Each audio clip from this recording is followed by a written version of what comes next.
మన జీవితంలో ఎంతోమంది మనకు పరిచయం అవుతూ ఉంటారు. ఎన్నో విధాలుగా మనల్ని అర్థం చేసుకుంటూ ఉంటారు. కొంతమందికి మనలోని ఆనందం కనిపిస్తుంది, కొంతమందికి మనలో బాధ మాత్రమే కనిపిస్తుంది, కొంతమందికి మన మంచితనం కనిపిస్తే ఇంకొంతమందికి ఓన్లీ మన తప్పులు మాత్రమే కనిపిస్తాయి.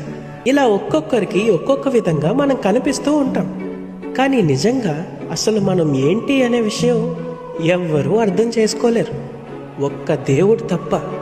There is a verse in Bible, మనుషులు పై రూపాన్ని చూస్తారు, యెహోవా హృదయాన్ని చూస్తారు అని. అందుకేనేమో ఎంత ప్రయత్నించినా దేవుడు మనల్ని అర్థం చేసుకున్నట్టు ఈ ప్రపంచం మనల్ని అర్థం చేసుకోలేకపోతుంది.